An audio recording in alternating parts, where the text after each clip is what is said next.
À l'heure actuelle, 12 000 personnes vivent dans des abris précaires en Floride, sur les voies publiques, dans les zones industrielles, sous les ponts, le long des accès aux canaux. Ce nombre a augmenté de 73% depuis 2022. Il ne s'agit pas de marginaux ou de nomades ayant opté pour un mode de vie alternatif. Une aide-soignante travaille de nuit à l'hôpital Tampa General. Une famille de 4 personnes, dont les 2 parents travaillent à temps plein, a tout simplement du mal à joindre les deux bouts. La crise qui se cache derrière ces camping-cars est bien différente de l'image que la plupart des gens se font du sans-abrisme. Et une fois que vous aurez compris comment la Floride a engendré ce désastre, vous ne regarderez plus jamais un camping-car, RVE, garé dans une rue de la même façon. Dans les prochaines minutes, vous découvrirez le mécanisme précis qui a transformé des travailleurs en nomades. Vous comprendrez pourquoi les zones dangereuses ne cessent de s'étendre, et vous apprendrez les solutions que d'autres États ont mises en œuvre avec succès, tandis que la Floride persiste à privilégier la répression au détriment de la recherche de solutions. Les villes fantômes. Traversez certains axes routiers de Tampa, Jacksonville, Fort Myers ou Miami-Dade, et vous les verrez. Des quartiers entiers composés de véhicules. Pas seulement quelques camping-cars ou bus scolaires aménagés. D'énormes véhicules de loisirs. Des caravanes à sellettes nécessitant des camions poids lourds pour les déplacer. Des camping-cars de classe A avec extension et cuisine complète. Des véhicules qui représentent l'investissement le plus important de leurs propriétaires après leur maison. Désormais abandonnés sur des terrains vagues, entourés de grillages et de débris industriels. Le Cut à Tampa. Les tronçons de la Tamiami Trail à l'ouest de Miami. Roosevelt Boulevard à Jacksonville. Ce ne sont pas des campements officiels. Ce sont simplement les endroits où se regroupent les habitants de ces zones résidentielles chassés de partout ailleurs. Les endroits où personne ne proteste assez fort pour déclencher l'intervention des forces de l'ordre. Les endroits où les infrastructures n'ont jamais été conçues pour un usage résidentiel et où personne n'envisage d'en ajouter. Ce qui distingue ces zones des sans-abri vivants dans des véhicules dans d'autres États, c'est leur ampleur et leur composition. Il s'agit de véhicules imposants qui nécessitent de la planification, de l'argent pour le carburant, des permis de conduire valides, une assurance et une immatriculation pour pouvoir être déplacés. Les personnes qui y vivent ne sont pas confrontées à un désespoir chaotique. Elles vivent une expérience plus étrange et plus typiquement floridienne. Elles donnent l'illusion de posséder un véhicule de loisir, comme tout habitant de la classe moyenne, tout en vivant dans des conditions précaires. Comprendre comment la Floride a engendré la plus grave crise de sans-abri de l'histoire américaine exige d'analyser 5 défaillances liées entre elles, 5 pièges qui se sont refermés les uns sur les autres, chacun rendant le suivant inévitable. Et le premier de ces pièges était celui que personne n'avait vu venir. Piège Guerrero numéro 1, l'apocalypse des assurances. L'ouragan Ian a touché terre en septembre 2022, en tant que tempête de catégorie 4. Les vents atteignaient 240 km/h. La marée de tempête a culminé à 5,5 mètres. Les dégâts ont été estimés à plus de 112 milliards de dollars. Après la catastrophe, un événement imprévu s'est produit. Les compagnies d'assurance ne se sont pas contentées d'indemniser les victimes et de reconstruire. Elles ont tout simplement quitté l'État. 6 grands assureurs se sont retirés de Floride entre fin 2022 et début 2024. Ceux qui sont restés ont quadruplé leurs primes. Les propriétaires qui payaient 2 000 $ par an d'assurance habitation se sont soudainement retrouvés avec des factures de 8 000, 9 000, voire 12 000 $. Non pas parce que leur maison avait subi des dommages, mais simplement parce qu'elle se trouvait en Floride. Faites le calcul un instant. Votre assurance passe de 167 $ à 750 $ par mois. Cela représente 583 $ supplémentaires à débourser chaque mois. Pour les personnes à revenus fixes, les retraités qui avaient établi leur budget en fonction de dépenses stables, les familles qui travaillent et qui peinent déjà à joindre les deux bouts, il ne s'agissait pas d'un simple ajustement financier, mais d'une véritable catastrophe financière qui a rendu l'accession à la propriété plus coûteuse que la location. Pour connaître la vérité sur l'effondrement du marché immobilier en Floride, abonnez-vous. Nous allons au-delà des gros titres. Piège Nedegui. Der2, l'explosion des loyers. Le marché locatif floridien a connu une chute libre pour les locataires durant la même période. Le loyer médian d'un appartement de 2 chambres à Tampa était de 1 500 $ en 2021. En 2024, ce même logement coûtait 2 700 $. Fort Myers, Jacksonville et Miami ont connu des hausses similaires. Même des villes plus petites ont vu leur loyer grimper de 60 à 70% en moins de 3 ans. Imaginez maintenant la combinaison de ces deux crises. Votre assurance habitation a rendu votre maison inabordable. vous envisagez de vendre et de louer. Mais le loyer coûte plus cher que le montant de votre prêt immobilier et de votre ancienne assurance. Et vos revenus n'ont pas changé. Le salaire médian en Floride est de 18,30 $ de l'heure, soit 38 064 $ par an avant impôt. Après impôts fédéraux, cotisations de sécurité sociale et d'assurance maladie, il vous reste environ 29 000 $, soit 2 496 $ par mois. Un appartement de 2 chambres à 2 700 $ absorbe plus de votre revenu mensuel total. Même un studio à 2 200 $ représente 91% de votre salaire net mensuel.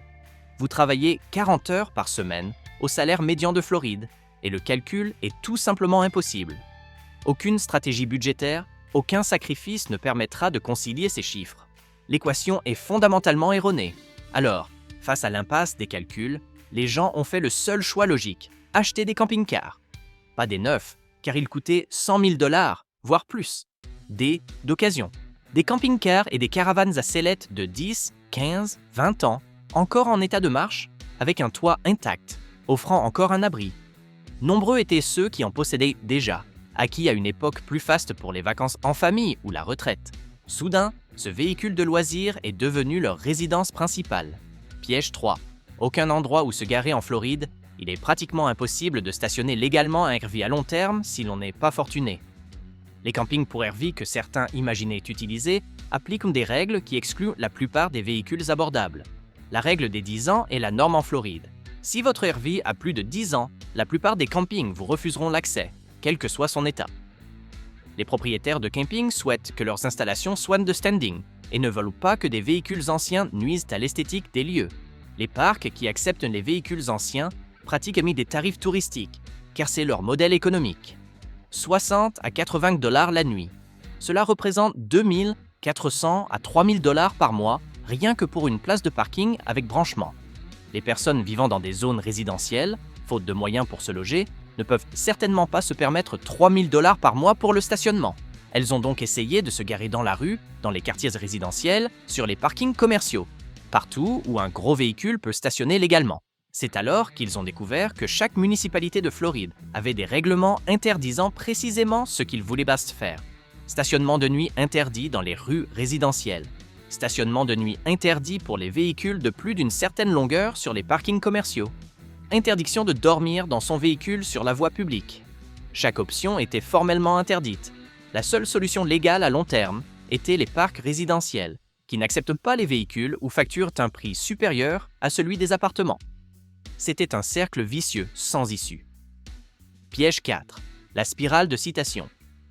Face à la présence croissante des RV, les villes ont réagi par des contraventions, des avertissements et des mises en demeure de déplacer leurs véhicules sous 72 heures. Les amendes commencent modestement. 75 $ pour stationnement de nuit, 150 $ pour une récidive. Mais elles s'accumulent rapidement lorsqu'on n'a nulle part où se garer légalement. On reçoit une contravention le lundi, on déménage le mardi et on reçoit une nouvelle contravention le jeudi ailleurs. En un mois, on se retrouve avec 600 à 800 $ d'amendes impossibles à payer. Et si vous ne pouvez pas partir faute d'argent pour l'essence ou à cause d'une panne, ils procèdent au remorquage. Le coût du remorquage d'un camping-car de 9 mètres, 30 pieds, commence à environ 1 200 $. Les frais de gardiennage s'élèvent à 40 à 60 $ par jour.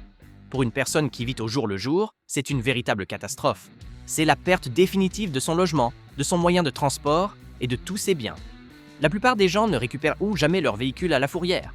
Ceux qui conservent leur véhicule apprennent à stationner dans des zones moins contrôlées. Zones industrielles, zones sous les ponts, rues derrière les entrepôts. Des endroits où l'on peut passer 3 semaines sans croiser d'agents de stationnement au lieu de 3 jours. Mais ces lieux ont un coût différent. Le risque n'est plus seulement une amende, mais aussi la criminalité, l'incendie, les inondations et l'absence totale de services. Piège 5. Le vide de l'infrastructure. Ces zones industrielles, où se regroupent les habitants de camping-cars, ne disposent d'aucune infrastructure résidentielle, car elles n'ont jamais été conçues pour l'habitation. Pas de raccordement à l'eau courante, pas d'électricité, pas de système d'évacuation des déchets, pas d'installation sanitaire. Ces personnes vivent dans des camping-cars qui nécessitent tous ces services pour fonctionner, dans des endroits qui n'en offrent absolument aucun. L'eau devient la première source de pénurie. Un réservoir d'eau potable RVE contient entre 30 et 50 gallons. environ 110 à 190 litres. Une famille de 4 personnes consomme cette quantité en 2 ou 3 jours. Sans raccordement, il faut constamment chercher des points d'eau pour le remplir. Chaque aller-retour nécessite du carburant dont on ne dispose pas forcément et du temps qu'on devrait consacrer au travail. La déshydratation devient chronique. L'hygiène devient impossible. L'accès à l'électricité est la deuxième crise et sous la chaleur floridienne, il peut s'avérer mortel. Un camping-car sans raccordement électrique signifie pas de climatisation. En Floride, les étés sont marqués par des températures dépassant les 35 degrés Celsius, avec une humidité qui donne une sensation de chaleur de 42 degrés. À l'intérieur d'un camping-car sans climatisation, la température excède les 49 degrés Celsius. Les personnes âgées et les jeunes enfants ne peuvent survivre dans de telles conditions. Certains utilisent des générateurs pour alimenter les climatiseurs, mais le carburant coûte 3 gallons par jour à 4 $ le gallon, soit 12 $ par jour, 360 $ par mois, juste pour ne pas mourir de chaleur. Et lorsque les générateurs tombent en panne ou sont à court de carburant, des vies sont en danger. Enfin, le danger ne fait qu'aggraver la situation. Lorsque les logements sociaux se concentrent dans des zones industrielles dépourvues de services, des criminels s'y installent, profitant de la vulnérabilité du lieu. Les habitants de ces logements ne peuvent appeler la police sans risquer une amende pour stationnement illégal. Les agressions, les cambriolages et les incendies se multiplient. Les urgences médicales restent sans réponse car les ambulances refusent d'intervenir sans escorte policière. C'est ainsi que la Floride a construit son piège. 5 défaillances successives. Assurance, loyer, stationnement, application de la loi, infrastructure. Chacune de ces défaillances bloque une issue. Le quote de la surveillance invisible. Ce que la plupart des gens ignorent de la vie en camping-car dans les zones à risque de Floride, c'est le travail invisible que représente la simple survie. Chaque jour exige une planification et une capacité à résoudre les problèmes que les personnes sédentaires n'imaginent même pas. On se lève avant l'aube, car dormir après le lever du soleil signifie se réveiller dans une chaleur pouvant atteindre 38 degrés à l'intérieur du véhicule en moins d'une heure. On vérifie immédiatement sa réserve d'eau, le niveau de la batterie et le carburant du générateur. Chaque élément représente une crise potentielle susceptible de compromettre toute la journée. Se préparer pour le travail devient un véritable parcours du combattant. La pression de l'eau est instable car vous utilisez une citerne et non le réseau municipal. Votre douche risque d'être froide car le propane est cher et vous le rationnez. Vous devez organiser votre routine matinale en fonction des horaires d'ouverture des commerces pour pouvoir utiliser leurs toilettes si votre réservoir est plein. Vous devez donner l'impression d'être une personne logée, avec des vêtements propres et une bonne hygiène, alors que vous vivez dans des conditions qui rendent ces deux aspects quasiment impossibles. Il faut ensuite constamment gérer les ressources. Faut-il faire tourner le groupe électrogène toute la journée pour éviter que les aliments ne se gâtent dans le réfrigérateur ou économiser le carburant pour ce soir, quand on en aura besoin pour la climatisation? Faut-il aller jusqu'à la station-service à 5 km qui, parfois, accepte de remplir sa citerne d'eau ou tenter sa chance au parc le plus proche, même s'il refuse désormais de le faire? Faut-il dépenser 12 $ en carburant pour le groupe électrogène ou utiliser cet argent pour faire les courses?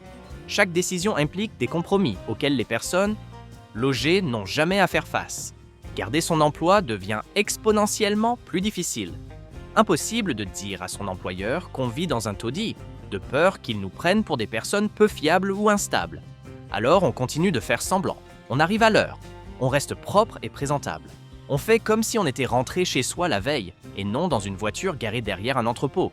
Et si la voiture tombe en panne, si on reçoit une amende et qu'on doit déménager pendant son service, si le groupe électrogène lâche et qu'on ne dort pas à cause de la chaleur, on y va quand même. Parce que manquer le travail, c'est perdre de l'argent. Et perdre de l'argent, c'est tout perdre. La spirale de la santé. Les conséquences sanitaires de la vie dans un véhicule en Floride s'aggravent plus vite qu'on ne le pense. À commencer par le manque de sommeil. Quand on craint un vol, une agression ou la visite de la police à 3 heures du matin, on ne dort pas profondément. Quand la température à l'intérieur de son camping-car atteint 32 degrés la nuit, même fenêtres ouvertes, on ne dort pas bien. Quand on est garé à une quinzaine de mètres d'une route très fréquentée où passent des camions toute la nuit, on ne dort pas assez. Ce manque de sommeil chronique aggrave tous les autres problèmes. Ajoutez à cela les carences nutritionnelles. Les réfrigérateurs fonctionnent au propane ou à l'électricité, deux sources de revenus coûteuses. Vous achetez donc des aliments qui ne nécessitent pas de réfrigération. Conserves, biscuits apéritifs, beurre de cacahuète, pain. Ces calories bon marché qui ne se gadent pas. Les légumes frais et la viande deviennent des luxes inaccessibles. Votre alimentation devient trop riche en sodium, trop pauvre en nutriments et totalement inadaptée à une bonne santé à long terme. Vous vous sentez constamment fatigué. Votre système immunitaire s'affaiblit. Les petits maux s'aggravent, car votre corps n'a plus de réserve. L'exposition à la chaleur engendre une série de problèmes. Une exposition prolongée à des températures élevées provoque une déshydratation, même en buvant de l'eau, en raison d'une transpiration constante. La déshydratation entraîne des maux de tête, de la confusion, de la fatigue et, à terme, un coup de chaleur. Les personnes âgées et les enfants sont les plus vulnérables, mais même les adultes en bonne santé commencent à souffrir de problèmes de santé après des semaines ou des mois passés dans des véhicules sans climatisation adéquate. Chaque été, des décès par coup de chaleur surviennent dans les zones industrielles de Floride. Ces décès passent souvent inaperçus pendant des jours, car personne ne surveille les habitants de ces zones. La santé mentale se détériore insidieusement, sans que l'on s'en rende compte avant d'être profondément touché.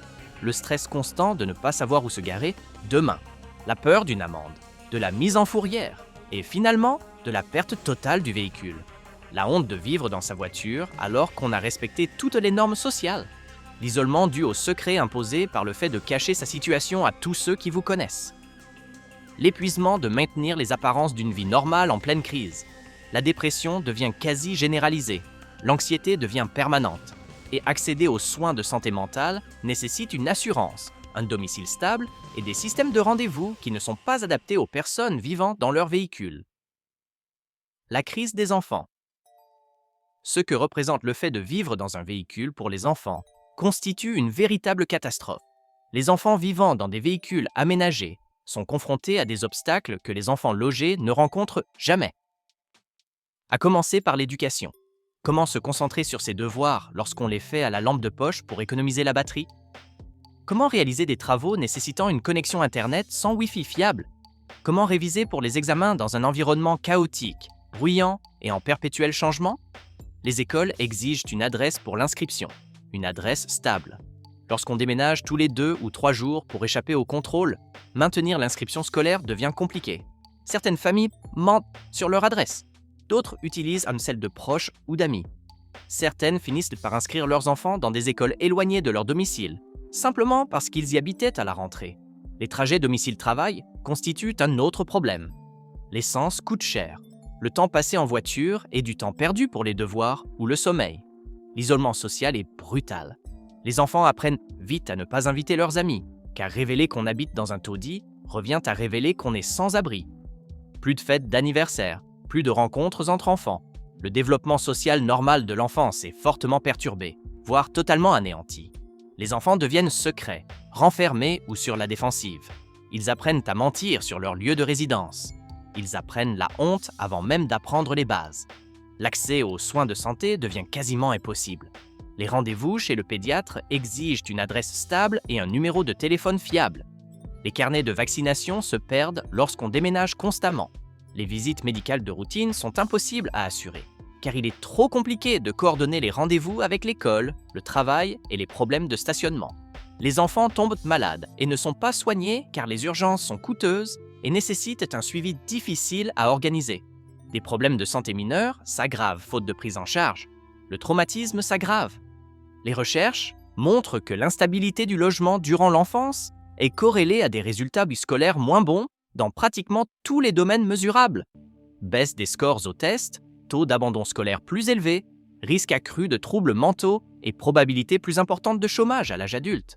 Les enfants vivant dans les zones résidentielles précaires, RV, des quartiers dangereux de Floride, ne subissent pas seulement l'instabilité du logement, mais aussi un danger réel. Ils entendent des coups de feu, sont témoins de trafic de drogue et vivent dans la crainte constante de l'arrivée de la police ou de criminels. Ce traumatisme ne disparaît pas lorsque le logement finit par se stabiliser. Il persiste à l'âge adulte et affecte tous les aspects de leur vie. Ceux qui fonctionnent vraiment. Le plus cruel dans la crise des sans-abri en Floride, c'est que nous savons déjà exactement comment la résoudre. Les solutions existent, elles ont fait leurs preuves, elles sont déjà appliquées et donnent des résultats concrets. La Floride refuse tout simplement de les mettre en œuvre à grande échelle. Le programme Safe Harbor du comté de Pinellas dispose de 50 places de stationnement réservées aux véhicules de loisirs, RVE, avec infrastructure de base et accompagnement social. 82% des participants accèdent à un logement permanent dans les 6 mois. Le coût moyen par personne, de l'admission à la signature du bail, est de 4 300 $. À titre de comparaison, le comté de Pinellas a dépensé 7 millions de dollars pour faire respecter la réglementation relative aux véhicules de loisirs, RV, durant la même période. Contraventions de stationnement, opérations de remorquage, procédures judiciaires, nettoyage, 7 millions de dollars pour déplacer des personnes sans leur trouver un logement permanent. Saint-Pétersbourg gère des parkings d'accueil avec 30 places. Modèle similaire. Le comté de Palm Beach dispose d'équipes mobiles d'aide aux sans-abri. Ces programmes prouvent l'efficacité du concept. Les personnes sans domicile fixe ne le sont pas par manque d'ambition, mais parce que les obstacles administratifs et financiers à l'accès au logement sont insurmontables sans accompagnement. Offrir un stationnement stable aux personnes concernées pendant qu'elles surmontent ces obstacles permet à la plupart d'y parvenir. Cependant, aucun de ces programmes n'est en mesure de répondre à la demande réelle. Safe Harbor dispose de 50 places pour 2000 personnes. Les listes d'attente s'étendent de 6 à 8 mois. À quoi ressemblerait un tel projet à plus grande échelle? Le comté de Pasco a proposé un centre d'hébergement de 200 places avec tous les services nécessaires. Coût la première année, 6 millions de dollars. Coût de fonctionnement annuel ensuite, 3 millions de dollars. Cela paraît cher, jusqu'à ce que l'on sache que le comté de Hillsborough a dépensé 9 millions de dollars en application de la loi et en dépollution l'année dernière. 9 millions de dollars sans avoir hébergé personne de façon permanente. La proposition de Pasco coûterait moins cher et permettrait réellement d'héberger des personnes. Moins coûteuse que l'approche actuelle, nettement plus efficace. La Floride ne la financera pas. San Diego gère 8 zones de stationnement sécurisées. 87% des participants accèdent à un logement permanent en moins d'un an. Los Angeles dispose de centres d'accueil pour véhicules offrant des services complets. Délai moyen d'accès au logement, 5 mois. L'Oregon a mis en place des zones de repos et a constaté une baisse de 60% de la population vivant dans les zones dangereuses. Les points communs sont simples: stationnement légal, infrastructure de base, accompagnement social et temps de stabilisation. Ces programmes ne sont pas onéreux par rapport aux coûts de répression. Ils permettent simplement de s'attaquer aux problèmes de front. Le choix que la Floride ne fera pas. En Floride, 12 000 personnes vivent dans des logements précaires, dans la rue ou dans des zones dangereuses. Ce chiffre a augmenté de 73% en 3 ans et continue de grimper. Il s'agit d'anciens propriétaires contraints de quitter leur logement en raison du coût des assurances, de familles qui travaillent et qui ne peuvent plus se loger à cause de la hausse des loyers, de retraités dont les revenus fixes ne suffisent plus à couvrir leurs dépenses, et de personnes qui, malgré tous leurs efforts, ont constaté que les calculs économiques ne fonctionnaient plus. Ces zones dangereuses existent parce que des politiques publiques les imposent. Toute option légale coûte plus cher que le logement d'antan. Toute option gratuite est explicitement illégale. L'application de la loi pousse les gens à s'installer dans des zones industrielles dépourvues de services. La crise floridienne est unique en raison de sa conjonction de facteurs catastrophiques. Ouragans, effondrement du secteur des assurances, économie fortement dépendante du tourisme et forte chaleur. Pourtant, les éléments nécessaires à sa résolution existent déjà. Terrain, expertise, financement et modèles éprouvés. Ce qui manque, c'est une prise de conscience et une mise en œuvre au niveau de l'État. Pourquoi est-ce absent? Parce que admettre l'ampleur du problème, c'est admettre que le modèle de croissance de la Floride est défaillant pour les travailleurs, que les emplois ne sont pas suffisamment rémunérés par rapport au coût du logement, que la déréglementation des assurances a engendré une situation de crise, que privilégier le tourisme au détriment des résidents a des conséquences. Il est plus facile d'ignorer les résidents, de les exclure des zones touristiques et de prétendre que le problème est moins important qu'il ne l'est. Le constat est sans appel. Les mesures répressives actuelles coûtent plus cher que les solutions et ne font que déplacer les personnes sans domicile fixe vers des zones encore plus dangereuses. Un système de stationnement sécurisé avec accompagnement individualisé coûte moins cher et permet à plus de 40% des participants de sortir définitivement de la rue. La Floride privilégie la sanction, non pas parce qu'elle est efficace, ni parce qu'elle est moins coûteuse, mais parce que les solutions impliquent de reconnaître que le marché, à lui seul, ne suffira pas à résoudre ce problème. Chaque semaine de retard en Floride aggrave la crise. De plus en plus de familles perdent leur logement. Davantage de personnes âgées meurent de chaleur. Davantage d'enfants prennent du retard scolaire. De plus en plus de travailleurs sont au bord de la catastrophe, à la moindre contravention. L'argent des contribuables est gaspillé en frais de contrôle, tandis que des personnes meurent dans des véhicules stationnés à proximité de terrains vagues. qui pourraient être aménagés en parking sécurisé. D'autres États ont fait des choix différents. San Diego a investi dans des parkings sécurisés et a réduit de 40% le nombre de véhicules sans abri. Los Angeles a construit des centres d'accueil et héberge désormais des centaines de personnes chaque mois. L'Oregon a instauré des zones légales et a constaté une diminution de plus de moitié des zones dangereuses. Ces États ne sont pas plus riches que la Floride. Ils ont simplement choisi de traiter le problème des véhicules sans abri comme un problème de logement nécessitant des solutions, plutôt que comme un problème de visibilité exigeant des mesures coercitives. Si vous voulez voir comment la Floride se compare au reste du pays et quels États connaissent la plus forte augmentation du nombre de sans-abri, RV, ne manquez pas ma précédente vidéo. Population de sans-abri, RV, par État, dernières informations sur la crise des sans-abri, RV, aux États-Unis en 2025.